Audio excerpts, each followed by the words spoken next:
Hi guys, welcome to my channel Vibe with Humi. And first of all, thank you so much guys. మనం అప్పుడే 50 subscribers reach అయిపోయాము. First వీడియోకి అంతమంది support చేస్తారని నేను అసలు అనుకోలేదు. And thank you guys for నా మాటలు వింటున్నందుకు. మేబీ మీకు అసలు బోర్ కొట్టనివ్వను.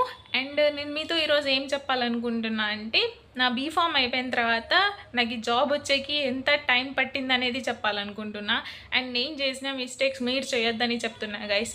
ఎవరైనా ఒక మిస్టేక్ చేయొద్దు అని ఎప్పుడు చెప్తారంటే వాళ్ళు సఫర్ అయినప్పుడు మాత్రమే చెప్తారు గైస్. సో నేను చేసిన మిస్టేక్ మీరు చేయకూడదని అండ్ మీరు త్వరగా సెటిల్ అవ్వాలని నేను కోరుకుంటున్నా గైస్ మనస్ఫూర్తిగా. అండ్ దానికోసం నేను ఏమైనా హెల్ప్ చేయాలనుకుంటే మీరు నాకు కామెంట్ చేయండి. మీకు ఏదైతే కోడింగ్ గురించి ఎక్స్ప్లెయిన్ చేయాలో అండ్ మీరు జాయిన్ అవ్వాలనుకుంటున్నారో నేను మీకు బెస్ట్ సజెస్ట్ చేస్తా గైస్. నేను నా కెరీర్ ఎప్పుడు చూస్ చేసుకున్నా అంటే మెడికల్ కోడింగే చేయాలి, చేస్తే ఇదే చేయాలి లేకుంటే లేదు అని ఎప్పుడు చూస్ చేసుకున్నా అంటే మెడికల్ కోడింగ్ అడ్వాంటేజెస్ తెలిసినప్పుడే గైస్. ఎలా అంటే మా కాలేజ్లో ఉన్నప్పుడు లాస్ట్లో అందరూ ఏమవుతారు అని చెప్పి లిస్ట్లో పేర్లు రాసుకొని దాని పక్కన రాసుకునే వాళ్ళు ఏమవుతారు అని. అప్పుడు ఇంకా గుంపులో గుంపు ఏమో ఒకటి చెప్పాలి అని చెప్పి క్లినికల్ డేటా మేనేజ్మెంట్ అని చెప్పా. సో కానీ నేను కోడింగే చేద్దామని అనుకున్నా గైస్ ముందు నుంచి. అంటే ఇంకా బీఫామ్ అయిపోయిన వెంటనే ఒక 1 మంత్ రెస్ట్ తీసుకొని 1 మంత్ తర్వాత వెంటనే కోచింగ్ జాయిన్ అయిపోవాలి, దాని తర్వాత సిపిసి సర్టిఫికేషన్ చేయాలి అని. అండ్ ఫార్మసీలో అంతా ఒక దాని మీద కాన్సన్ట్రేట్ చేసిన గైస్, చాలా అంటే చాలా కాన్సన్ట్రేట్ చేసిన. దాని తర్వాత ఇంకా ఆ కాన్సన్ట్రేషన్ షిఫ్ట్ చేసుకున్నా అనమాట అంటే కెరీర్ మీదకి. ఇంకా కెరీర్ చూస్ చేసుకుంటే అన్నీ మన దగ్గరికే వస్తాయని నేను గట్టిగా నమ్ముతా గైస్.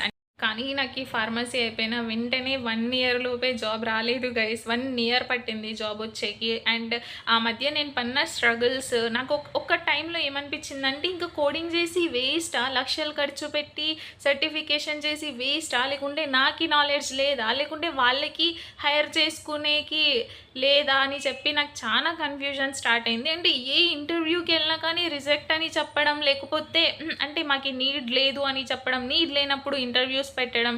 అసలు అంటే ఒక్కసారి ఇంటర్వ్యూ కండక్ట్ చేస్తున్నారని చెప్పి పోస్ట్ పెడితే ఒక 1000 అట్లీస్ట్ ఒక 1000 మెంబర్స్ దాకైనా వచ్చేవాళ్ళు గైస్ ఇంటర్వ్యూస్కి. వాళ్ళలో మనమే సెలెక్ట్ అవ్వాలంటే మనకి ఏదో ఒక నాలెడ్జ్ ఉండి ఉండాలా. కానీ నేను ఇంట్రోవర్ట్ కాబట్టి నాకంత నాలెడ్జ్ లేకపోయిందా. ఏదైనా ఆన్సర్ అంటే ఇంటర్వ్యూలో క్వశ్చన్స్ అడిగినా కానీ ఆన్సర్ తెలిసినా బయటికి ఎక్స్ప్రెస్ చేయలేకపోయేదాన్ని. కానీ నేను అవన్నీ నేర్చుకొని నా మిస్టేక్స్ త్రూ నేను నేర్చుకొని నాకు ప్రజెంట్ ఒక జాబ్ వచ్చింది గైస్.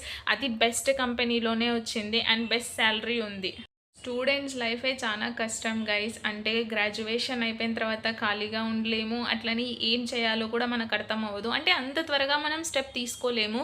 కానీ కోడింగ్ మాత్రం ఎవరైతే జెన్యున్గా ఇంట్రెస్ట్ ఉంటారో వాళ్ళకి ద బెస్ట్ అని చెప్తాను గైస్. అంటే ఒక గేమ్లా ఉండదన్నమాట ఇదంతా. అంటే మనం ఇప్పుడు చిన్నప్పుడు పజిల్స్ అంటే డిక్షనరీలో మనం ఒక నేమ్ ఎత్తికి మనం సెర్చ్ చేసుకునే వాళ్ళం కదా దాని మీనింగ్, అట్లే ఇప్పుడు కూడా అట్లే ఉంటుంది. నేను చేసిన మిస్టేక్ నేను ఇప్పుడు మీతో షేర్ చేసుకుంటున్నా గైస్. ఈవెన్ ఇప్పుడు మా ఫ్యామిలీ చూసినా కానీ నన్ను మొకాన కొడతారు, అంటే ఇంత టైం వేస్ట్ చేసినావా అని. అంటే నేను ఏం చేసిన అంటే నాకు ఓవర్ కాన్ఫిడెన్స్ ఎక్కువ గైస్. ఎట్లా అంటే నాకు రాదా అని అనుకునేదాన్ని. అదే నాకు కొంబ ముంచేసింది. ఎట్లా అంటే సిబిసికి 2 అటెంప్ట్స్ ఉంటాయి గైస్. దాని ఎగ్జామ్ ఫీజే ఒక 65,000 ఉంటుంది.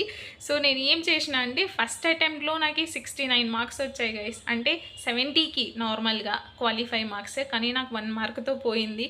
అప్పుడు నాకు ఫ్యూజులు ఎగిరిపోయాయి. ఇప్పా ఏంటి నేను ఫెయిల్ అయిపోయానా అని చాలా అసలు ఎంత బాధేసిందంటే నా లైఫ్లో నా ఫస్ట్ ఫెయిల్యూర్ అదే గైస్.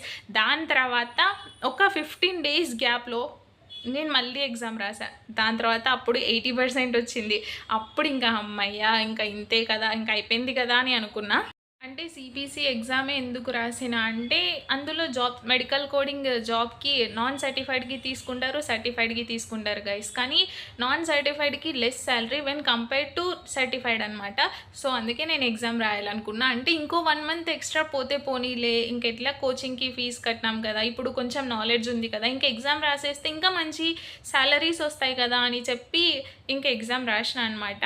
ఇంకా మా పేరెంట్స్ ఫుల్ సపోర్టివ్ గైస్. ఎట్లా అంటే నువ్వు ఎన్నిసార్లు అయినా ఏం చేయాలనుకున్నా అది చెయ్యి, నువ్వు ఎన్నిసార్లు ఫెయిల్ అయినా మళ్ళీ మళ్ళీ నీకు ఈ ఫీజు కడతానే ఉంటాము, నువ్వు సెటిల్ అయ్యే వరకు నీకోసం ఏమైనా చేస్తాము అనే టైప్ గైస్. ఎగ్జామ్ అయిపోయిన తర్వాత ఒక 10 ఇంటర్వ్యూస్ దాకా వెళ్ళా గైస్ హైదరాబాద్లో ఉన్నప్పుడు. అంటే నా ఎగ్జామ్ టైంలో ఎట్లయిపోయిందంటే నాకు ఎగ్జామ్ స్లాట్ దొరకడమే చాలా కష్టమైపోయింది. నేను ఫీజు కట్టిన తర్వాత ఒక 1 మంత్కి 1.5 మంత్కి నాకు ఈ ఓచర్ వచ్చిందనమాట. అంటే ఎంత లేట్ అయిందంటే నాకు అసలు లాగే జరిగింది మొత్తము. దాని తర్వాత అప్పుడు ఇంకా ఓపెనింగ్స్ కూడా లేవు గైస్, అసలు కోడింగ్కి ఓపెనింగ్సే లేవు. కానీ నాకు ఆ మొత్తం టైంలో ఒక్కటే ఉంటుండే గైస్ బ్రెయిన్లో, ఇన్ని ఇంటర్వ్యూస్ రిజెక్ట్ అవుతున్నా కదా, అసలు దీని పర్పస్ ఏంటి అని అనుకునేదాన్ని. కానీ నాకు అనిపించేది ఇప్పుడు ఇన్ని మిస్ అవుతున్నాయంటే ఏదో ఒకటి గట్టిగా రాసిపెట్టి ఉంటుంది. దాని తర్వాత ఇంకా అనిపిస్తుంది, కసి పెరిగిద్ది అనమాట, ఏదో ఒకటి తెచ్చుకోవాలి, తెచ్చుకోకపోతే ఇంకా వాల్యూ ఉండదు అని. చాలా డేస్ వెయిట్ చేసిన తర్వాత అంటే జాబ్ రావట్లేదని చెప్పి ట్రై చేసి అంటే ఇంకా ఒక టైంలో ఎట్లా అనిపించిందంటే ఇంకా ఫెయిల్యూర్, మనకు ఏది సెట్ కాదు అని అనిపించింది. కానీ ఇంకా నాకు ఈ హోప్ వచ్చింది గైస్. ఎప్పుడంటే ఇన్ని మిస్ చేసేటప్పుడు నేను ప్రతిసారి ఒకటే నన్ను నేను అబ్జర్వ్ చేసుకున్నా, ఏమంటే ఒక ఇంటర్వ్యూ క్లియర్ చేసిన తర్వాత నెక్స్ట్ ఇంటర్వ్యూకి నేను అంతకు మించి కొంచెం కష్టపడినా. అండ్ అలానే అట్లే కష్టపడి నాకు ఇంకా ఎట్లా అనిపించిందంటే ఈ 10 ఇంటర్వ్యూస్ ఎట్లా పోయినాయి కదా, ఇంకా నెక్స్ట్ వచ్చేది నేను అస్సలు రిజెక్ట్ అవ్వకూడదు. ఒక్కవేళ నేను రిజెక్ట్ అయితే నేను ఖచ్చితంగా అన్నీ మానేసి ఇంటికి వెళ్ళిపోతా అని స్ట్రాంగ్గా అనుకున్నా. సో అలానే నాకు ఆప్టమ్ ఇంటర్వ్యూ షెడ్యూల్ అయింది. దాని తర్వాత నేను దాన్ని క్లియర్ చేసా గైస్. క్లియర్ చేసి ఇప్పుడు జాబ్ చేస్తున్నా, మంచిగా శాలరీ వస్తుంది.